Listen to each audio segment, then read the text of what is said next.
திருவாரூரில் தண்டியடிகள்னு ஒரு அடியார் இருந்தார். அவர் பிறவி குருடராக இருந்த போதும் தியாகராச பெருமான அகக்கண்ணால் கண்டு வணங்கி வந்தார். அந்த சமயம் கமலாலய குளக்கரையில் உள்ள சமணர்கள் குளக்கரையை ஆக்கிரமிப்பதை தெரிஞ்சு அதை பாதுகாக்க உழவாரப்பணி செய்ய தொடங்கினார்.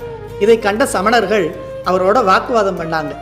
தண்டியடிகள் அதையெல்லாம் காதில் வாங்காமல் தொடர்ந்து வேலையை பார்த்துக்கிட்டு இருக்க, சமணர்கள் உனக்கு கண்ணு தான் தெரியல, காதுமா கேட்கல, நாங்கள் சொல்கிறது உனக்கு கேட்கலையா, உடனே இந்த இடத்தை விட்டு போன்னு சொல்லி அவர் கையில் இருந்த மண்வெட்டியை பிடுங்கி குளத்தில் வீசினாங்க.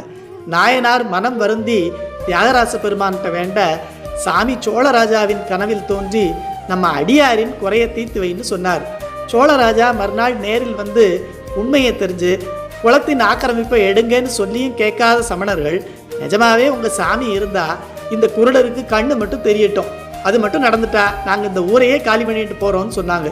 சாமி அருளால் தண்டியடிகளுக்கு பார்வை வர தோற்று போன சமணர்கள் ஊரையே காலி பண்ணி அழிஞ்சு போனாங்க என்னும் வரலாற்றை பெருமை அதிகாரத்தில் சிறியார் உணர்ச்சியுள் இல்லை பெரியாரை பேணிக்கொள்வேம் என்னும் நோக்கு என்னும் குரலில் வைத்து விளக்கி, தண்டியடிகள் இரு தாளினை பேணாது அழிந்தார் தொண்டராம் பேய்ச்சமணர் சோமேசா மீண்டும் சிறியார் உணர்ச்சியுள் இல்லை பெரியாரை பேணிக்கொள்வேம் என்னும் நோக்குன்னு சோமேசர் முதுமொழி வெண்பால திருவாவடுதுறை ஆதீன குலதெய்வம் மாதவ சிவஞான சுவாமிகள் நமக்கு அருளி செய்கிறார்.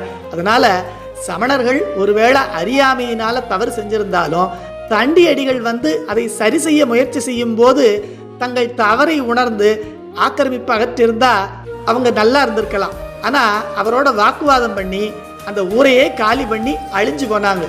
ஆக கடவுள் அருள் பெற்ற பெரியவங்களை வழிபட்டு செய்கிற தவறுகளை சரி பண்ணிக்கணும். அப்படி இல்லாம போனா நாமும் அழிந்து போவோம் என்பதை நமக்கு அறிவுறுத்துகிறார்.